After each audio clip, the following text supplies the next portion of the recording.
Muy buenos días, amigos, hermanos. Una pregunta muy sencilla. ¿Sabe usted quién inventó el matrimonio?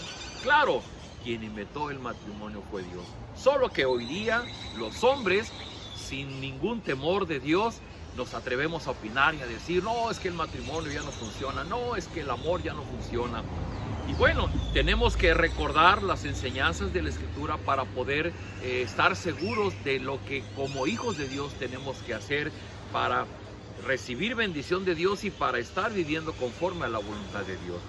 Voy a leer para ustedes en la primera carta de Pablo a los Corintios, capítulo 7. Hoy nos toca leer del versículo 1 al versículo 16 y dice así: en la carta que recibí de ustedes me preguntan si está bien que la gente no se case. Claro que sí, pero lo mejor es que cada uno tenga su propia esposa y que cada mujer tenga su propio esposo. Al parecer, dentro de la cultura de Corinto y dentro de la iglesia se había escurrido esa filosofía del ascetismo. ¿Qué es el ascetismo? Bueno, el ascetismo era una corriente que promovía un estilo de vida en la que se renunciaba al placer material y sexual y con el fin de lograr la perfección y un nivel espiritual mayor. Y esto, al parecer, había algunos cristianos lo estaban promoviendo. Entonces decían, bueno, es que es mejor que no nos casemos para buscar una perfección en nuestra comunión con Dios y en nuestra vida moral. Pero Pablo dice, bueno, si alguien me pregunta si no se debe de casar, bueno, está bien que no se case, dice, pero es mejor que cada hombre tenga su propia esposa y cada mujer tenga su propio esposo. Versículo 3. El esposo debe tener relaciones sexuales solo con su esposa y la esposa debe tener relaciones solo con su esposo. Ni él ni ella son dueños de su propio cuerpo, sino que son el uno del otro. Mire usted, además del ascetismo, seguramente en su tiempo, en su contexto, bueno, había esta vieja idea de la poligamia, de que un hombre podía tener inclusive hasta varias mujeres. Tenemos personajes del Antiguo Testamento, miembros del pueblo de Dios. ¿Se acuerda de Elcana? Hace unos domingos predicamos de él. Tenía a Ana y a Penina. No es que es algo que estuviera de acuerdo con Dios, es algo que en la desviación moral que el pueblo tenía habían incurrido en este tipo de prácticas como los demás pueblos paganos. Pero el Señor Jesucristo allá en Mateo 19 recordó y dijo, por tanto, el hombre dejará a su padre y a su madre, se unirá a su mujer y los dos serán una sola carne. Y el Señor Jesús insiste en la idea de que un hombre se une a su mujer para formar una sola carne. Por eso Pablo ahora dice, el esposo debe tener relaciones sexuales solo con su esposa y la esposa solo con su esposo. Ni él ni ella son dueños de su cuerpo, sino que se pertenecen mutuamente. Qué hermosa lección, porque nos permite recordar que entonces el matrimonio que ha sido instituido por Dios, claro, va a funcionar siempre y cuando nosotros lo observemos como Dios lo ha establecido. ¿Por qué hoy día los matrimonios llegan a fracasar? ¿Por qué los matrimonios hoy día la gente pierde la convicción de vivir en un matrimonio? Bueno, porque seguimos con las ideas de antaño de pervertir la relación que hay única entre un hombre y una mujer, y esto obviamente hace que nuestra mente se confunda, nuestros sentimientos se confunden y acabamos rompiendo con la unidad de una pareja. Dice versículo 4, ni él ni ella son de su propio cuerpo, sino son el uno del otro. Por eso, ninguno de los dos debe decirle al otro que no desea tener relaciones sexuales. Sin embargo, pueden ponerse de acuerdo los dos y dejar de tener relaciones por un tiempo para dedicarse a orar. Pero después deben volver a tener relaciones. No vaya a ser que al no poder controlar sus deseos, Satanás los haga caer en una trampa. Por supuesto, les estoy dando un consejo, no una orden. Yo preferiría que tanto los solteros como las viudas se quedaran sin casarse, pero a cada uno Dios les ha dado capacidades distintas. Unos hacen esto y otros hacen aquello. En esta porción tenemos la oportunidad de poder recordar que el matrimonio no es obligatorio. Es decir, cuando un joven llega a sus 20, 25, 30 años, la mamá siempre estará insistiendo, ¿y qué pasó? ¿Cuándo te vas a casar? Es que debes de casarte, porque la costumbre es que pues todo mundo se case. Y lo que Pablo está diciendo aquí es que dice, bueno, yo preferiría que los solteros y las viudas queden sin casarse. ¿Por qué? Porque Dios a cada uno le da capacidades diferentes. Queridos amigos, nosotros estamos totalmente de acuerdo que hay personas que no les surge, que no necesitan tener una pareja por razones que Dios ha dado, tal vez porque Dios tiene un propósito especial para ellos, y no es obligatorio, no es necesario, no es indispensable que el varón o que la mujer deberían de casarse. Sigue diciendo el versículo 9, dice: pero si no pueden dominar sus deseos sexuales, es mejor que se casen, como él dice el dicho, más vale casarse que andarse quemando. Ahora Pablo da una salvedad. Dios da el don de la continencia. Dios da el don de no quererse casar. ¿Por qué? Porque de alguna forma en su fisiología, en su temperamento, pues el sexo no es una prioridad y no es una necesidad, no es algo básico. Dice, pero hay otras personas que, por supuesto, que el sexo puede ser un motivo para estar desobedeciendo a Dios. Y en ese sentido, más vale casarse que andarse quemando. Versículo 10, a los que están casados Dios les da esta orden: no deben separarse. Si una mujer se separa de su esposo, no debe volver a casarse. Lo mejor sería que arreglara el problema que tenga con su esposo, pero tampoco el esposo debe abandonar a su esposa, y esto no lo ordeno yo, sino Dios. Por eso es que cuando un hijo de Dios llega finalmente a una separación, un fracaso, es la evidencia más grande de su inmadurez y su desconocimiento de los mandatos de Dios.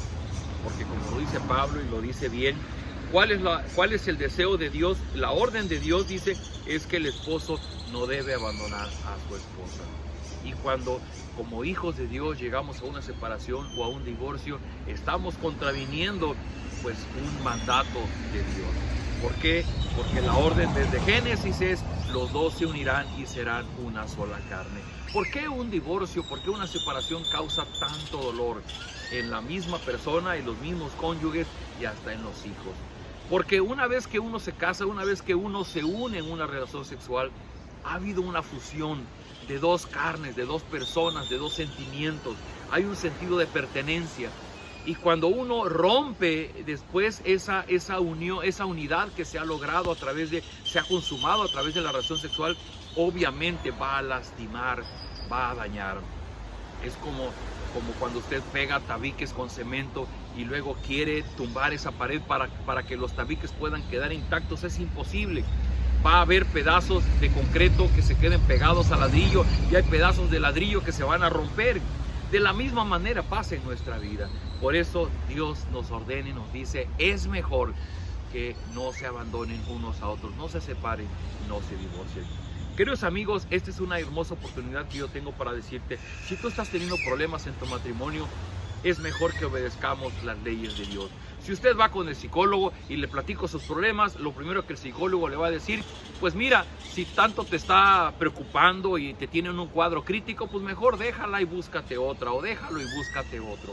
Pero tenemos que regresar a la Escritura y tenemos que darnos cuenta de lo que Pablo había dicho antes, que hay niños inmaduros en la fe y hay cristianos espirituales. ¿Obramos con nuestra carnalidad o obramos con nuestra relación con Dios? Y somos llamados a usar nuestra relación con Dios para fortalecernos en Él y para lograr la solidez de una relación en nuestro matrimonio. No me da tiempo de leer lo demás, solamente digo el principio. Dice versículo 12: a los demás les aconsejo lo siguiente: si alguno de la iglesia está casado con una mujer que no es cristiana, pero ella quiere seguir viviendo con él, no debe separarse. Del mismo modo, si una mujer de la iglesia está casada con un hombre que no es cristiano, pero él quiere seguir viviendo con ella, tampoco debe separarse.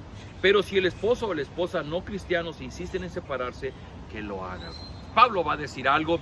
Bueno, si dos personas, una de ellas llega a conocer del Evangelio y entrega su vida a Jesucristo, pero la otra persona no acepta seguir a Jesucristo, dice Pablo: no se separen. Porque si la mujer es la cristiana, a través de la mujer el hombre es santificado, es perfeccionado, es consagrado, y también los niños, los bebés, son incluidos en el pacto de Dios. Queridos amigos, este es un misterio que es muy importante. Si usted es una mujer cristiana, si usted es un varón cristiano y su esposo o su esposa no son cristianos, no es una razón el que no sean de la misma fe para llegar a una separación o un divorcio. Pablo dice, al contrario, solamente por nuestro buen testimonio como hombres o como mujeres, Dios va a usar nuestro buen testimonio para que la otra persona llegue al conocimiento de la fe. Recuerde lo que Pablo le dijo al carcelero de Filipo: si tú crees en el Señor Jesús, serás salvo tú y tu casa. El Señor Jesucristo está interesado en las familias. El Señor Jesús redime las familias. Sí, es cierto, el llamado a la salvación es personal, pero todos los que somos llamados a la salvación también somos llamados en nuestra familia. Y lo que Dios quiere hacer es que Dios me llama a mí, pero de inmediato va a llamar a mi esposo, a mi esposa y a mis hijos a la salvación. Así es que si usted es un cristiano, no desista, no se dé por vencido, ore y pídale a Dios que su testimonio, su buen comportamiento sea una evidencia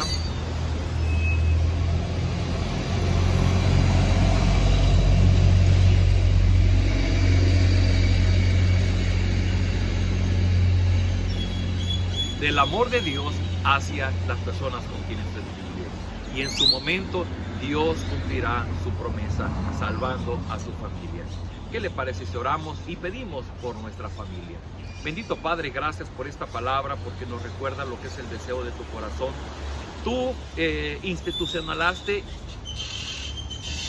tú formaste el matrimonio, tú formaste las familias, y tú estás de acuerdo en que la familia sea solidificada, sea construida en las verdades de tu palabra. Para eso nos has dado mandamientos. Tu deseo es que un matrimonio no se separe. Tu deseo es que no lleguemos a un divorcio. Al contrario, tú quieres que nosotros, usando nuestra fe, nuestra madurez como hijos tuyos, podamos construir en lugar de destruir nuestro hogar. Yo ruego, Señor, por aquellas personas que ven este video, que están en una crisis en su matrimonio, una crisis con su pareja, que están desesperados, que quisieran salir corriendo. Rogamos, Señor, de tu bendición, de tu misericordia, para que esas personas puedan ser salvadas de su crisis. Conquista el corazón de aquellos que no son cristianos, de aquellos que no creen en ti, y que solamente con tu amor sus vidas puedan ser transformadas. Todo esto lo rogamos en el nombre de Jesús. Amén. Queridos amigos, pues ¿qué les parece si continuamos el día de mañana? Un abrazo de su Iglesia Cristiana Península Vida.